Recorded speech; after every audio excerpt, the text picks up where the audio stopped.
Check dishonour মামলায় সাবেক সংসদ সদস্য ও ক্রিকেটার সাকিব আল হাসানের বিরুদ্ধে গ্রেফতারি পরোয়ানা জারি করেছে আদালত। রোববার ঢাকার অতিরিক্ত চিফ মেট্রোপলিটন ম্যাজিস্ট্রেট জিয়াদুর রহমানের আদালত এই আদেশ দেন। জানা যায়, আইএফআইসি ব্যাংকের চেক ডিজঅনার মামলায় সাকিবকে গ্রেফতার করতে পরোয়ানা জারি করা হয়।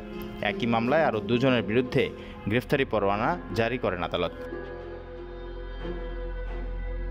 গত 15 ডিসেম্বর ঢাকার অতিরিক্ত চিফ মেট্রোপলিটন ম্যাজিস্ট্রেট মাহবুবুল হকের আদালতে আইএফআইসি ব্যাংকের পক্ষে সাহিবুর রহমান বাদী হয়ে মামলাটি করেছিলেন। আদালত বাদীর জবানবন্দি গ্রহণ করে 18 জানুয়ারি তাদের আদালতে হাজির হওয়ার নির্দেশ দেন।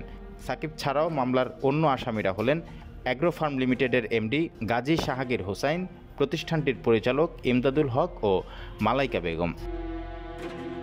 মামলা সূত্রে জানা যায়, সাকিবের মালিকানাধীন অ্যাগ্রো ফার্ম ব্যবসায়িক উদ্দেশ্যে বিভিন্ন সময় আইএফআইসি ব্যাংকের বনানী শাখা থেকে ঋণ গ্রহণ করে। তার বিপরীতে 2টি চেক ইস্যু করে সাকিবের মালিকানাধীন প্রতিষ্ঠানটি।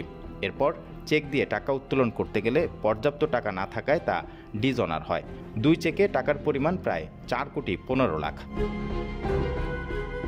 শেখ হাসিনার সরকারের পতনের পর দেশের মাটিতে আর পা রাখেননি সাকিব আল হাসান। জুলাই অভ্যুত্থানে দায়ের করা একটি মামলায় আসামি করা হয় যুক্তরাষ্ট্রে অবস্থানরত সাকিব আল হাসানকেও।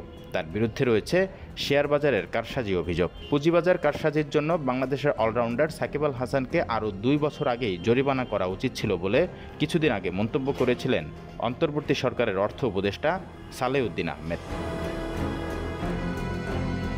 টেস্ট ও টি-20 ক্রিকেট থেকে অবসর নিলেও এখনও ওয়ানডে থেকে অবসর নেননি সাকিব আল হাসান। তবে আসন্ন চ্যাম্পিয়ন ট্রফি দিয়ে ওয়ানডে ক্যারিয়ারকে ইতি টানতে চেয়েছিলেন, কিন্তু রাজনৈতিক জটিলতা ও বোলিং অ্যাকশনের বৈধতা না পাওয়ায় তার সেই স্বপ্ন আর পূরণ হয়নি। তাকে বাদ দিয়েই চ্যাম্পিয়ন্স ট্রফির দল ঘোষণা করে বাংলাদেশ ক্রিকেট। রিপন হোসাইন, ঢাকা মেইল।